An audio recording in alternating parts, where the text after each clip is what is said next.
안녕하십니까. 염철호 사도 요한 신부입니다.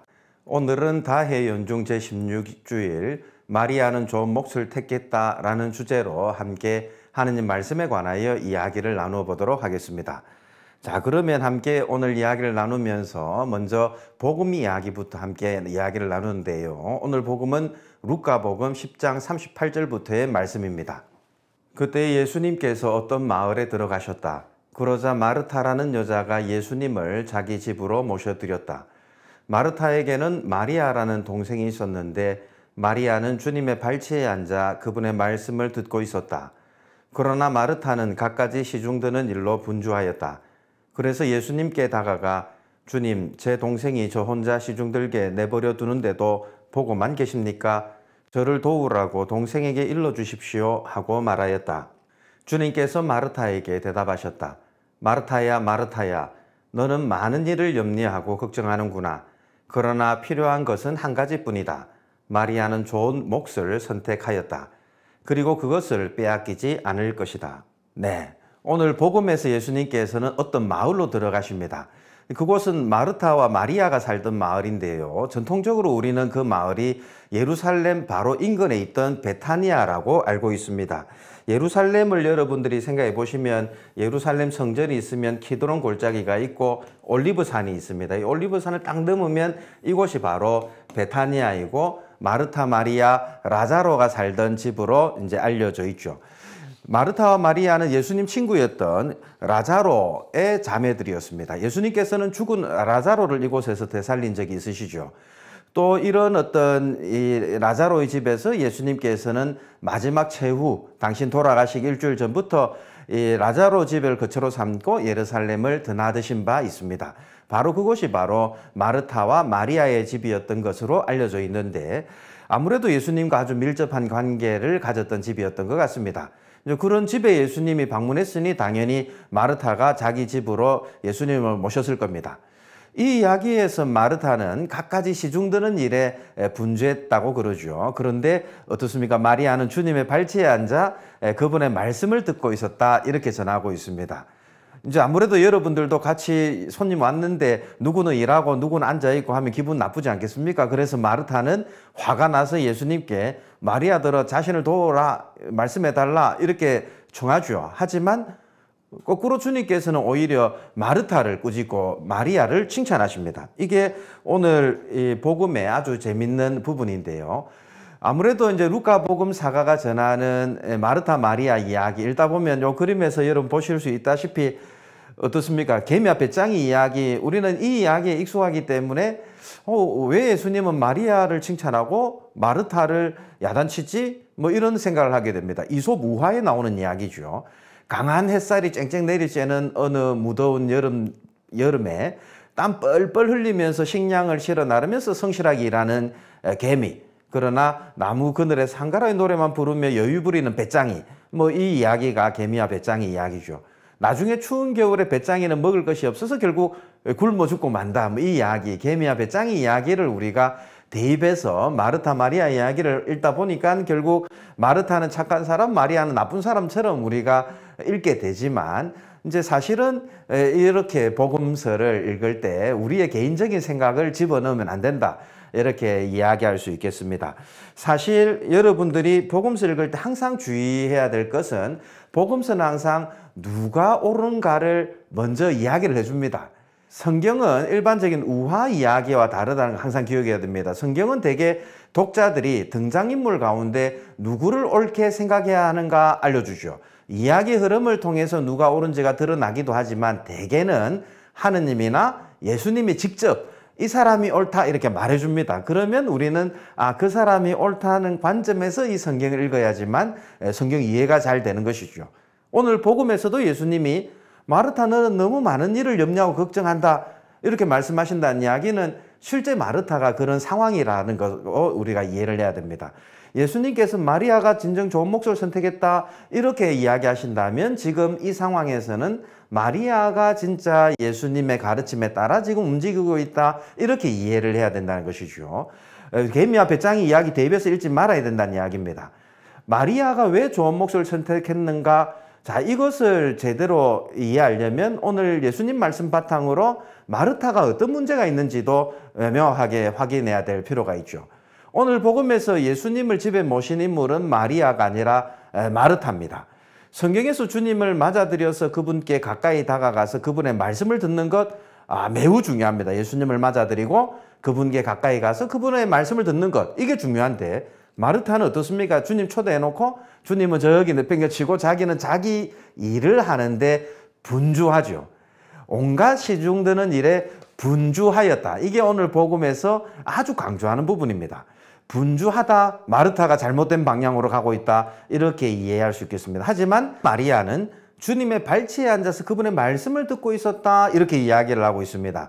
성경의 관점에서 볼 때 주님의 말씀을 듣는 것, 이게 엄청 중요하다, 이렇게 이해할 수 있겠습니다. 그래서 오늘 독서복음 말씀을 들으면서 우리가 이 복음의 말씀에서 이렇게 벗어나서 개인적 판단을 집어넣어서는 안 된다는 것, 성경의 관심에서 벗어나서 개인적 관심에서 말씀 듣고 아무것도 하지 않는 마리아 왜 좀 이상하지 않나, 이렇게 질문을 던져서는 안 된다는 이야기입니다. 개인적인 의문, 개인적인 판단으로 복음이 말하고자 하는 초점을 흐려놓아서는 안 된다. 오늘 복음이 말하고자 하는 바는 개미 마르타와 배짱이 마리아 이야기가 아니라 예수님과 더 가까운 자리에 머물면서 그분의 말씀을 듣는 것이 그 어떤 것보다도 중요하다, 이 가르침인 거죠. 사실 8장 15절 오늘 복음에 바로 앞서서 루카 복음사가는 뭐라 그러냐면 바르고 착한 마음으로 말씀을 듣고 간직하여 인내로서 열매를 맺어라, 이렇게 이제 이야기를 합니다. 주님 곁에서 말씀을 듣고 제대로 듣고 간직하면서 인내로 열매를 맺는 것, 이게 중요합니다. 복음사가는 주님의 말씀을 듣다가 마르타의 비난을 받은 마리아가 실제 말씀을 들은 다음에 어떤 행동을 했는지는 말하지 않죠. 복음사가는 예수님 말씀을 듣는 마리아의 모습만 강조하고 그것이 정말 좋은 몫이다, 이것을 강조하고 있습니다. 복음사가가 말하지 않지만 마리아는 분명히 말씀 다 간직한 다음에 인내로 열매를 맺었을 것입니다. 마르스타처럼 자신의 관심 때문에 분주한 삶을 살지 않고 주님의 말씀에 따라 살았을 것입니다. 좋은 몫이란 바로 주님의 말씀을 듣고 받아들이고 간직하고 열매를 맺는 것이다, 이 점을 우리가 잘 이해해야 되겠습니다. 자, 그러면 함께 오늘 일독서 말씀을 읽고 우리 이야기를 계속해 나가도록 하겠습니다. 오늘 일독서는 창세기 18장 1절부터의 말씀입니다. 그 무렵 주님께서는 만물의 참나무들 곁에서 아브라함에게 나타나셨다. 아브라함은 한창 더운 대낮에 천막 어귀에 앉아 있었다. 그가 눈을 들어보니 자기 앞에 세 사람이 서 있었다. 그는 그들을 보자 천막 어귀에서 달려나가 그들을 맞으면서 땅에 엎드려 말하였다. 제가 날이 눈에 든다면 부디 이 종을 그냥 지나치지 마십시오. 물을 조금 가져오게 하시어 발을 씻으시고 이 나무 아래에서 쉬십시오. 제가 빵도 조금 가져오겠습니다. 이렇게 이 종의 곁을 지나게 되셨으니 원기를 돋우신 다음에 길을 떠나십시오. 그들이 말씀하신 대로 그렇게 해주십시오 하고 대답하였다. 아브라함은 급히 천막으로 들어가 사라에게 말하였다. 빨리 고운 밀가루 3서알을 가져다 반죽하여 빵을 구우시오. 그러고서 아브라함이 솥대가 있는 데로 달려가 살이 부드럽고 좋은 송아지 한 마리를 끌어다가 하인에게 주니 그가 그것을 서둘러 잡아 요리하였다. 아브라함은 엉킨 젖과 우유와 요리한 송아지 고기를 가져다 그들 앞에 차려놓았다. 그들이 먹는 동안 그는 나무 아래에 서서 그들을 시중들었다. 그들이 아브라함에게 댁의 부인 사라는 어디에 있습니까? 하고 물으니 그가 천막에 있습니다 하고 대답하였다. 그러자 그분께서 말씀하셨다. 내년 이때에 내가 반드시 너에게 돌아올 터인데 그때에는 너의 아내 사라에게 아들이 있을 것이다. 오늘 우리는 아브라함을 찾아온 세 손님 이야기를 함께 들었습니다. 아주 유명한 이야기죠. 주님께서 아브라함을 찾아오시는데 세 분이 같이 오신다, 이 이야기입니다.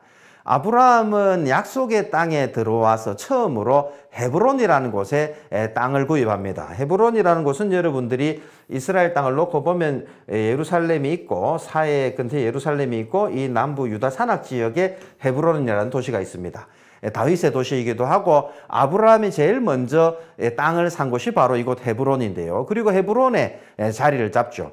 이곳에 나중에 아브라함과 사라가 묻히게 되는데 이삭, 레베카, 야곱, 레아 전부 우리가 이야기하는 성주들이 다 이곳 헤브론에 묻히게 됩니다.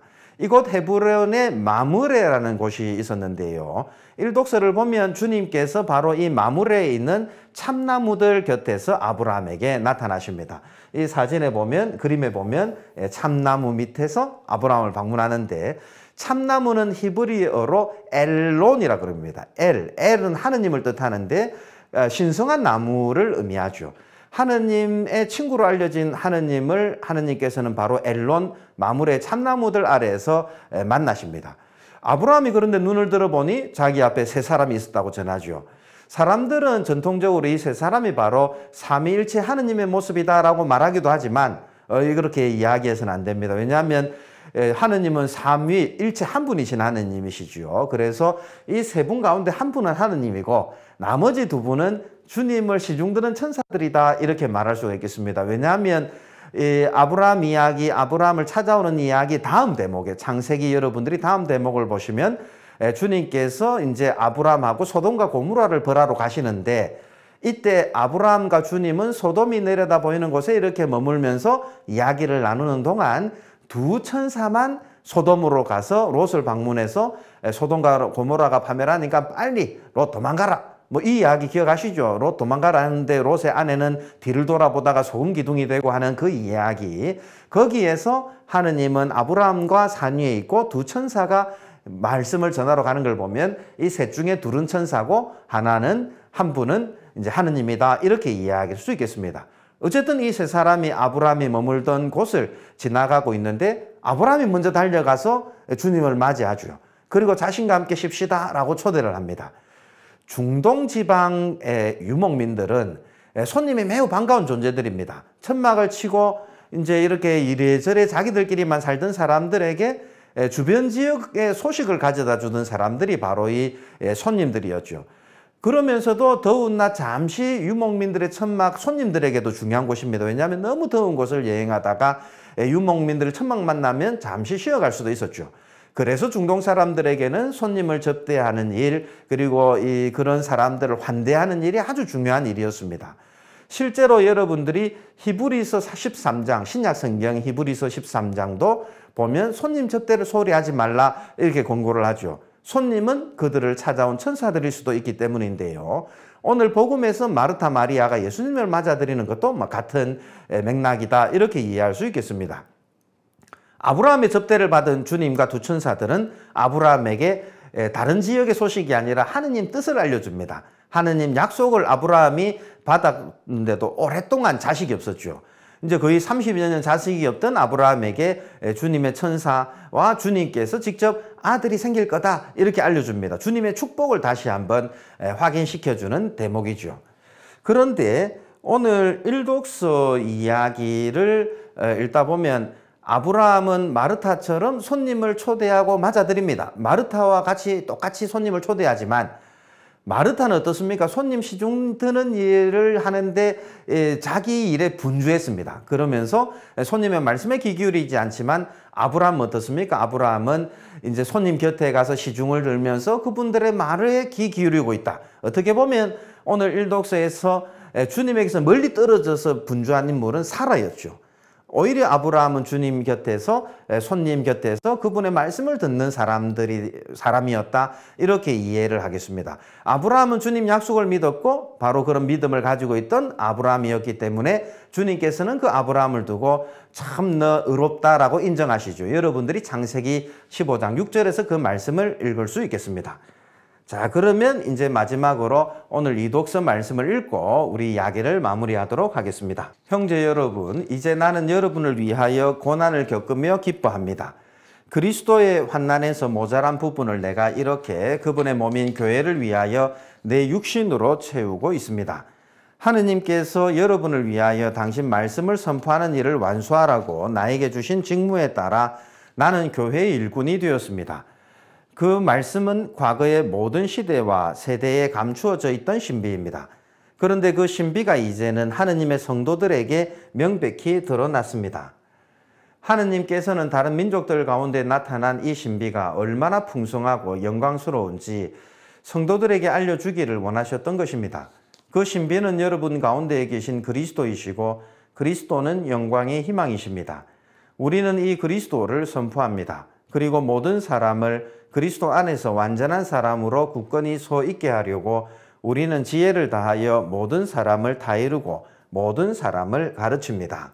오늘 이 독서에서 사도 바오로는 콜로세 신자들에게 자신이 지금 고난을 당하고 있다. 그런데 그것을 두고 기뻐한다. 이렇게 이야기를 합니다. 바오로는 감옥에 갇혀 있었죠. 감옥에 갇혀 있으면서 콜로세서를 저술을 했는데 아마 에페소에 있던 감옥이었던 것 같습니다. 이제 감옥에 갇혀 있던 바오로가 감옥에 자신이 갇힌 것을 두고 그리스도의 환난에서 자신이 모자란 부분을 채우고 있다. 이렇게 이야기를 합니다. 자신이 감옥에 갇힌 이 자체가 이미 하느님께서 맡기신 일이다. 자신이 맡은 임무다. 직무다. 이렇게 생각한다는 거죠. 사실 바오로가 보기에 예수님이 이루신 모든 것은 과거의 모든 시대와 세대에 감추어져 있던 신비였습니다. 감추어져 있던 신비였다는 것은 사람들이 이해할 수 없는 그런 일이었다는 것이죠. 예수님이 이루신 모든 것은 그런 신비였는데 자신의 환난과 고통 역시 예수님의 일에 직접적으로 도움이 된다 이렇게 생각하는 것, 이건 역시도 바오로가 볼 때 신비의 영역에 해당한다. 왜?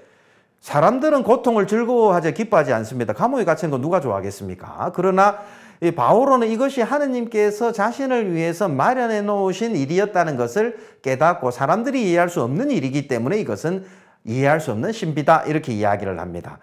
주님께서는 십자가를 통해서 주님의 일을 해나가고 십자가를 통해서 영광스럽게 되셨죠. 그렇게 당신의 신비를 모든 민족들에게 드러내셨습니다. 사도 바오로는 자신도 바로 이러한 신비를 받아들여서 기꺼이 감옥 안에서 고난을 당하면서 주님의 일을 해나간다 이렇게 생각을 합니다. 자신이 이렇게 희생하는 것, 그것은 모든 사람을 그리스도 안에서 완전한 사람으로 굳건히 서 있게 하기 위한 희생이다 이렇게 생각을 하는 거죠. 우리 모두는 이 독서 바오로 말처럼 주님의 말씀을 듣고 깨달아서 그 말씀을 선포하는 교회 일꾼들이죠. 그래서 매일같이 주님께 가까이 다가가서 주님의 말씀을 듣고 묵상하면서 주님과 더불어서 각자의 삶이라는 각자의 제단, 그 제단 위에서 하느님과 이웃을 위해서 희생하고 봉사하며 살아가는 사람들이다. 이렇게 이해할 수 있겠습니다. 이런 우리들이지만 사실 자주 마르타처럼 근심 걱정 때문에 갖가지 일에 너무 부산을 뜰 때가 많습니다. 하느님의 뜻을 찾기보다는 자신의 생각이나 계획에 빠져서 분주할 때가 많죠. 이런 우리들에게 주님께서는 오늘도 분명히 말씀하십니다. 너무 많은 일을 염려하고 걱정하며 갖가지 일로 분주하구나. 그러나 필요한 것은 한 가지뿐이다. 하느님 말씀을 간직하여 인내로 열매를 맺는 것, 마리아는 참으로 좋은 몫을 택했다. 네, 오늘 독서복음 말씀 묵상하면서 한 주간 주님의 말씀에 더 귀 기울이고 주님의 말씀과 함께 살아가는 한 주간이 되었으면 좋겠습니다. 감사합니다.